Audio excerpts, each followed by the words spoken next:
శ్రీ మహాగణాధిపతయే నమః. వక్రతుండ మహాకాయ కోటి సూర్య సమప్రభ నిర్విఘ్నం కురు మే దేవ సర్వకార్యేషు సర్వదా. శుక్లాంబరధరం విష్ణుం శశివర్ణం చతుర్భుజం ప్రసన్నవదనం ధ్యాయేత్ సర్వవిఘ్నోపశాంతయే.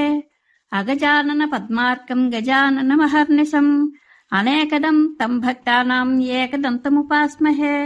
అందరికీ వినాయక చవితి శుభాకాంక్షలు.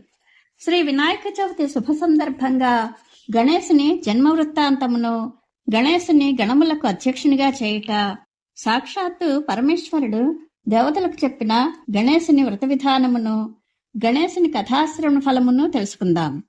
చతుర్ముఖ బ్రహ్మ నారద మహర్షికి చెప్పిన ఈ వృత్తాంతము శ్రీ శివమహాపురాణంలోనిది. ఒకసారి నారద మహర్షి బ్రహ్మదేవునితో, దేవదేవ, సకల మంగళములకు మంగళస్వరూపమైన గణేశుని జన్మ వృత్తాంతమును, ఉత్తమ దివ్యమైన చరితమును వినాలని ఉన్నది, చెప్పమని కోరాడు. నారదుని కోరికను వినిన బ్రహ్మ చాలా ఆనందించి శివుని స్మరించుకుని గణేశుని కథను నారదునికి చెప్పాను.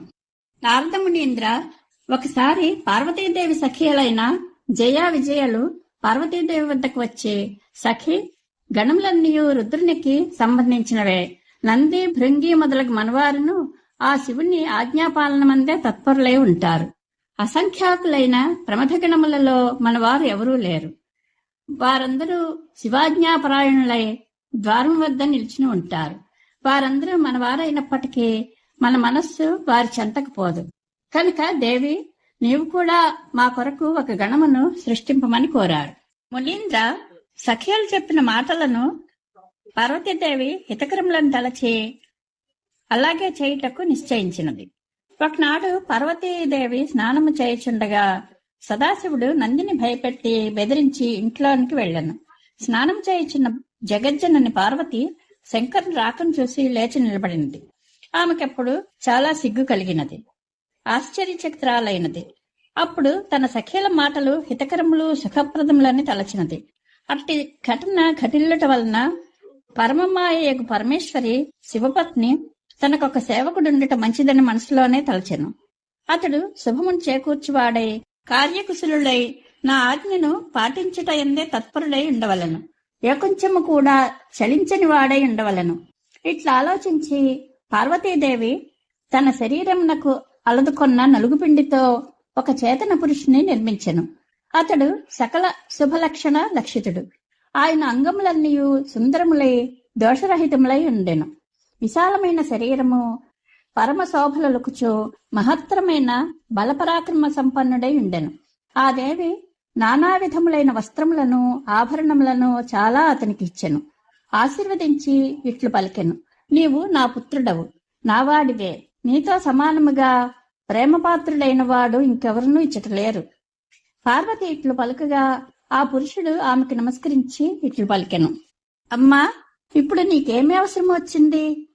దానికి అనుగుణముగా మీరు చెప్పినట్లు నేను ఆ పనిని పూర్తి చేసేదను. గణేశుడు ఇట్లు అడగగా పార్వతి తన కుమారులకు సమాధానం ఇచ్చుచో ఇట్లు పలికెను, నాయనా, నీవు నా కుమారుడవు, నా వాడివి, కనుక నా మాట వినుము.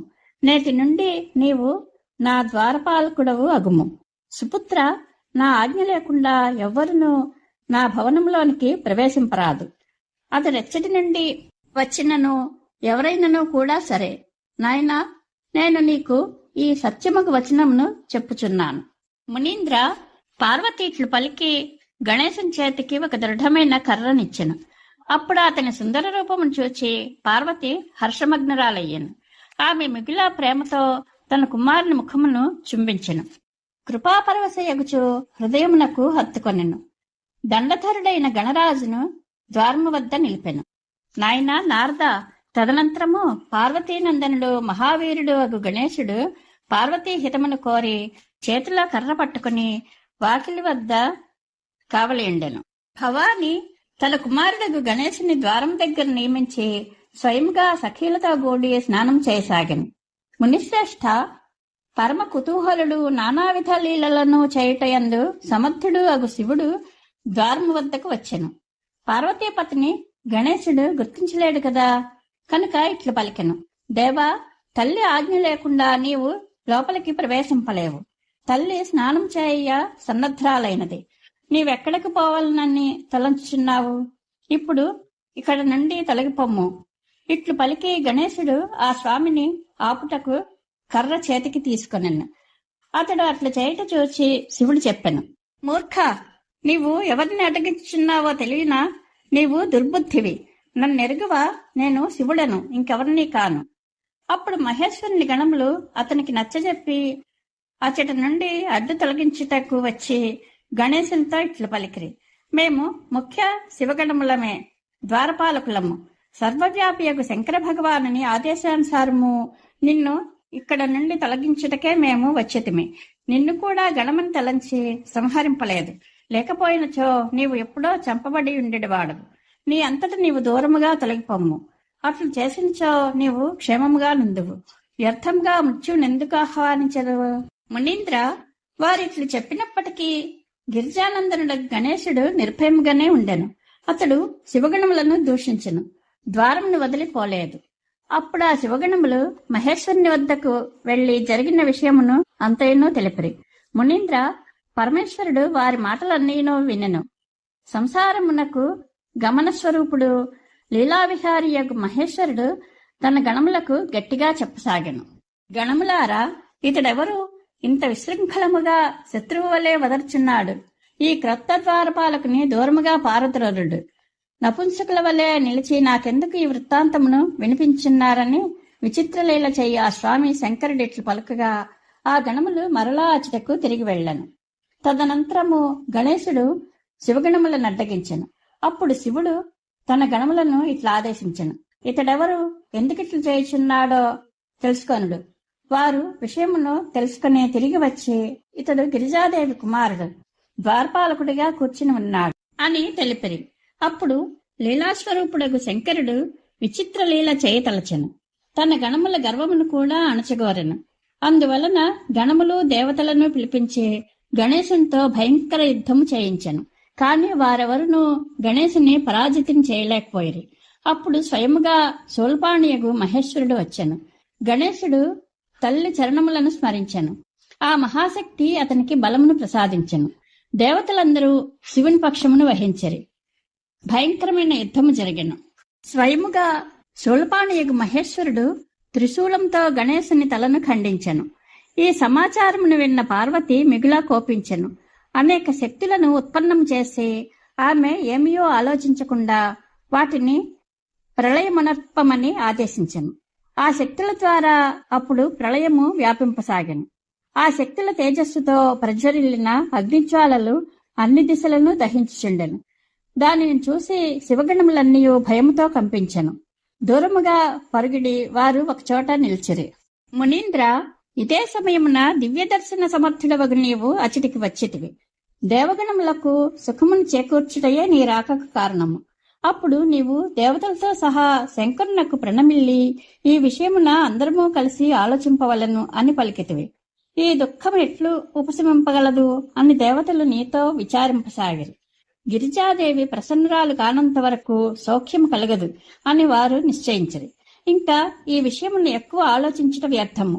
ఇట్లు భావించి నీతో కలిసి దేవతలందరూ తపస్సంపన్నురాలకు భగవతి బొమ్మ దగ్గరకు వెళ్ళిరి. క్రోధము శాంతింపజేయుటకు ఆ దేవిని ప్రసన్నురాలను చేసుకొనసాగిరి. వారు భక్తితో ఆ తల్లిని ప్రసన్నురాలను చేసుకొనుటకు అనేక స్తోత్రముల ద్వారా స్తుతించిరి. పదే పదే ఆమె చరణములకు అభివాదమునర్చిరి. తదుపరి దేవగణముల ఆదేశంతో ఋషులు పలికిరి. జగదంబ, నీకు నమస్కారము. శివపత్ని, మేము నీకు ప్రణమిల్లుచున్నాము.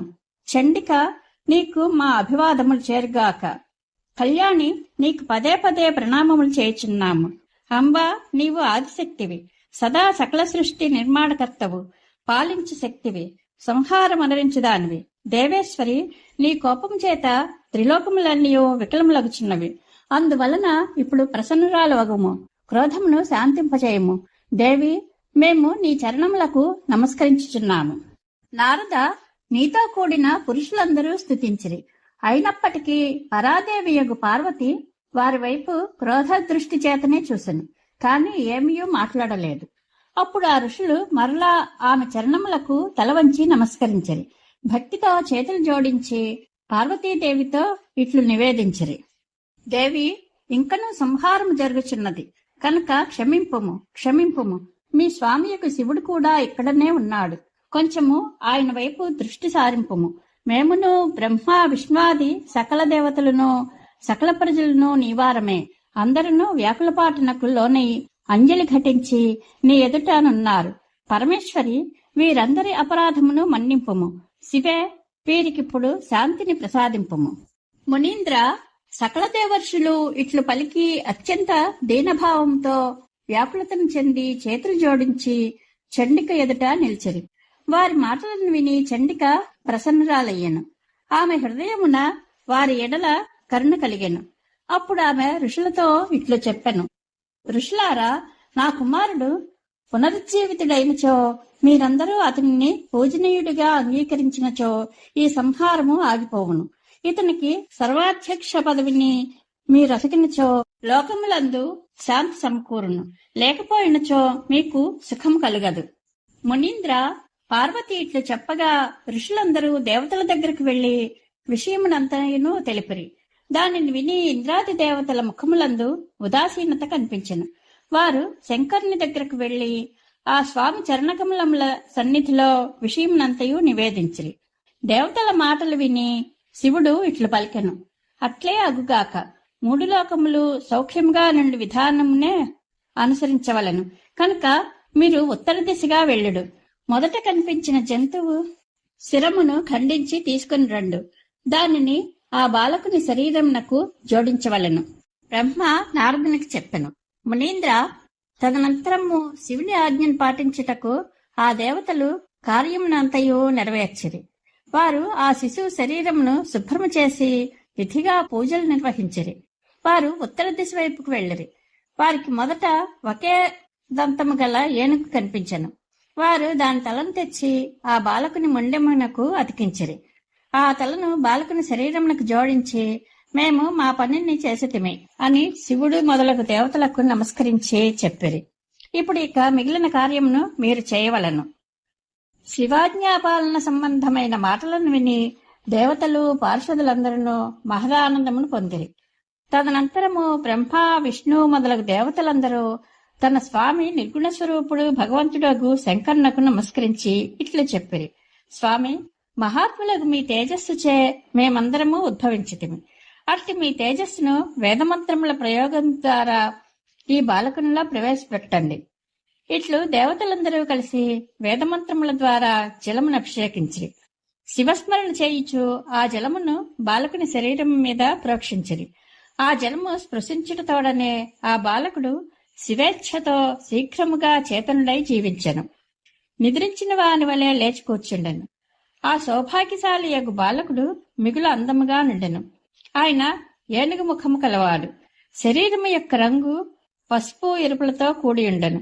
ముఖము మీద ప్రసన్నత వ్యాపించి ఉండెను. ఆయన ఆకారము కమనీయముగా నుండెను. ఆయన తేజప్రభలు దశ దిశలకు వ్యాపించుండెను. మునీశ్వర, పార్వతీనందనుడు ఆ బాలకుడు జీవించి ఉండటం చూచి అచ్చటనున్న వారందరూ ఆనందమగ్నులైరి. వారి దుఃఖమంతయు తొలగిపోయెను. అందరూ ఆనందపరవశులై ఆ బాలకుని పార్వతీదేవికి చూపిరి. తన కుమారుడు జీవితగౌటం చూసి పార్వతీదేవి మిగుల ప్రసన్నరాలయ్యను. బ్రహ్మ పలికెను. మునీంద్ర, అప్పుడు వికృతరూపుడగు గిరిజాపుత్రుడు గజాననుడు వ్యగ్రతారహితుడై జీవించెను. అప్పుడు గణనాయకులకు దేవతలు అతనిని అభిషేకించిరి. తన పుత్రుని చూచి పార్వతీదేవి ఆనందమగ్నరాలయ్యను. ఆమె హర్షాతిరేకమున ఆ బాలకుని చేతులతో పట్టుకుని హృదయమునకు హత్తుకొనెను.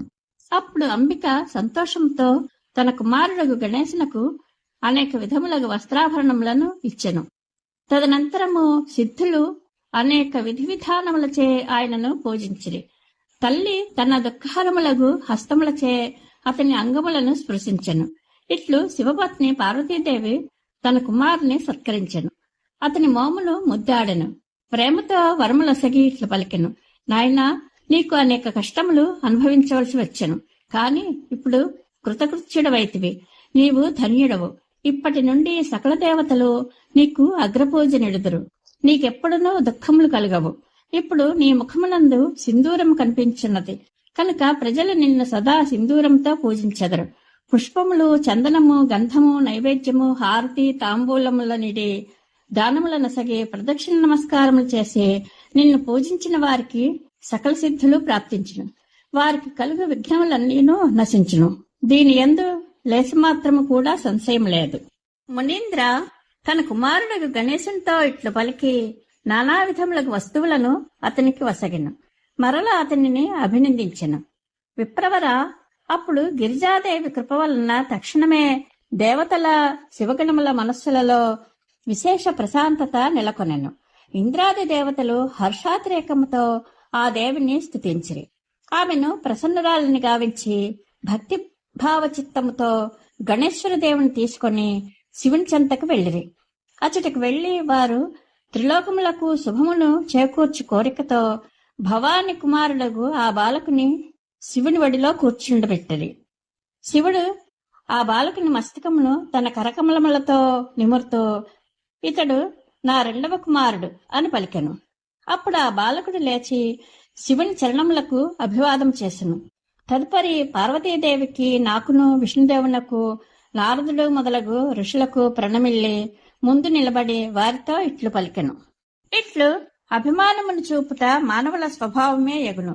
కనుక మీరు నా అపరాధమును క్షమింపుడు అని పలికెను. అప్పుడు నేనును, శంకరుడు, విష్ణుదేవుడు మేము ముగ్గురు దేవతలము ఒకేసారి ప్రేమతో అతనికి ఉత్తమ వరములను ప్రసాదించుచు ఇట్లు పలికితిమి.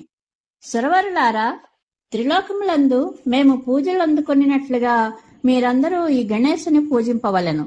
మానవులు మొదట ఇతనిని పూజింపవలెను, తదుపరి మమ్ములను పూజింపవలెను. అట్లు చేయుట వలననే మమ్ములను పూజించినట్లగును.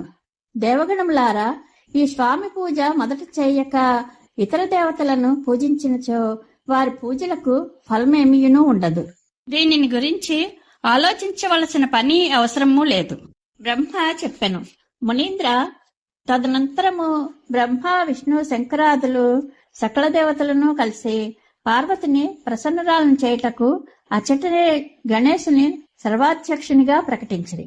అదే సమయమున పరమశివుడు మిగుల ప్రసన్నుడై మరలా గణేశునకు సర్వదా సుఖమునసగు అనేక వరములను ప్రసాదించి ఇట్లు పలికెను. గిరిజానందన, నిస్సందేహముగా నీ ఎడల ప్రసన్నుడనైతిని.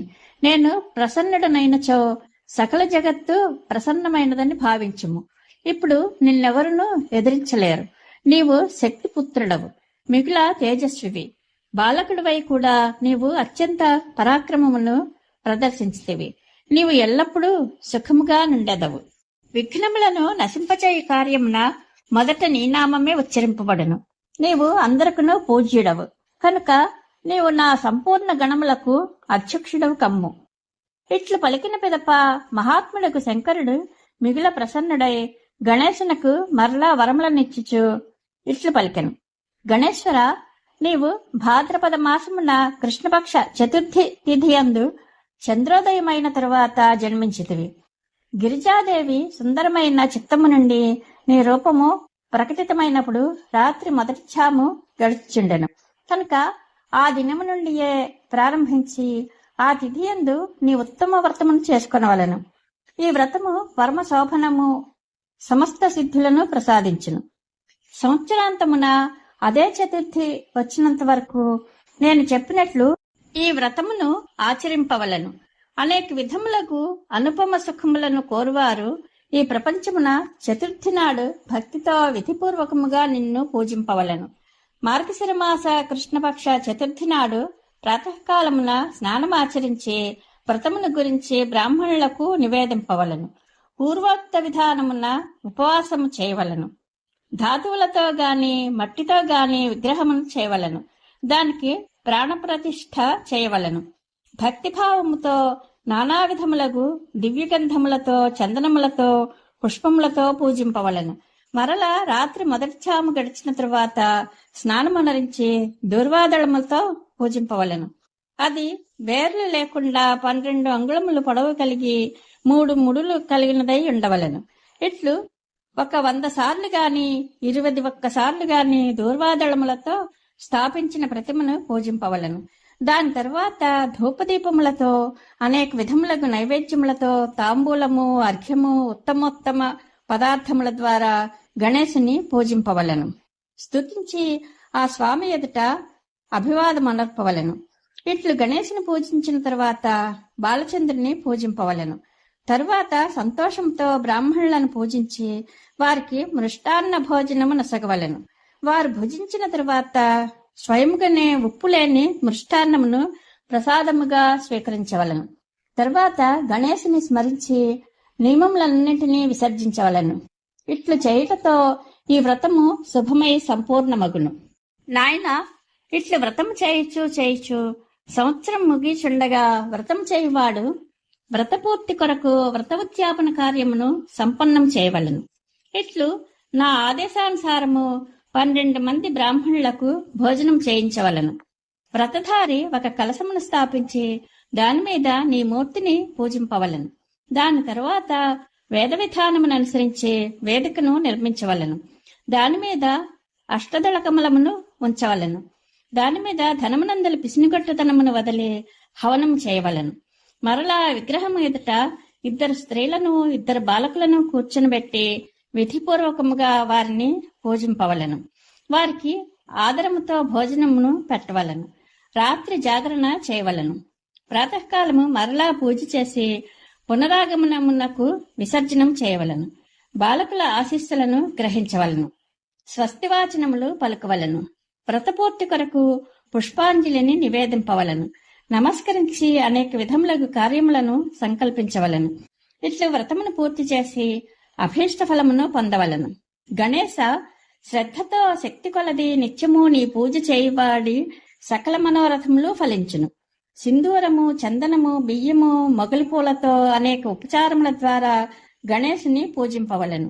నానావిధ ఉపచారములతో భక్తిపూర్వకముగా నిన్ను పూజించి వారికి విఘ్నములు శాశ్వతముగా నశించును. కార్యసిద్ధిను కలుగును.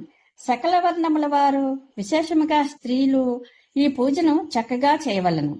అభ్యుదయం కోరు రాజులు కూడా ఈ వ్రతమును తప్పక చేయవలను. ప్రతి ఒక్క మానవుడు కోరు వస్తువులు నిశ్చితముగా అతనికి ప్రాప్తించును. వారికి ఏ వస్తువు మీదనైనా అభిలాష ఉన్నచో తప్పక దానిని సేవించవలను. బ్రహ్మ పలికెను, మునీంద్ర, ఇట్లా శివుడు మహాత్ములకు గణేశునకు ఈ వరములను ప్రసాదించగా సకల దేవతలు, ఋషులు, సమస్త శివగణములు తథాస్తు అని పలికిరి. దానిని సమర్థించి విధి విధానముగా గణేశుని పూజించిరి. దాని తరువాత శివగణములు సాదరముగా నానా విధముల పూజా సామగ్రితో గణేశుని విశేషముగా ఆరాధించి ఆ స్వామి చరణకమలములకు నమస్కరించిరి. అప్పుడు గిరిజాదేవికి కలిగిన ఆనందమును వర్ణించుటకు నా 4 ముఖములు చాలవు. నేనెట్లు వర్ణింపగలను? అప్పుడు దేవదందుకులు మ్రోగెను. అప్సరలు నృత్యం చేయసాగిరి. గంధర్వులు గానము చేయ మొదలెడిరి. పుష్పవృష్టి కురవసాగెను. ఇట్లు గణేశుడు గణాధీశ పదవి యందు ప్రతిష్ఠితుడగటి వలన అచట గొప్ప ఉత్సవము జరుపబడెను. సకల జగత్తునందు శాంతి స్థాపింపబడెను. దుఃఖమంతయు తొలగిపోసాగెను. నారద, శివపార్వతులకు మహదానందము కలిగెను. సర్వత్రా వివిధములైన సుఖప్రదములకు మంగళములు జరుగుచుండెను. అచటకు చేరిన దేవగణములు, శివగణములు పరమేశ్వరాదేశమున తమ తమ నిలవులకు జనిరి. అప్పుడు వారు శివుని స్తుతించి గణేశుని, పార్వతిని పదే పదే ప్రశంసించుండ్రి. ఎంత అద్భుతమైన యుద్ధము! ఇట్లు పరస్పరము చెప్పుకొనచ్చు వెళ్ళచుండ్రి. గిరిజాదేవి కోపము ఉపశమించెను.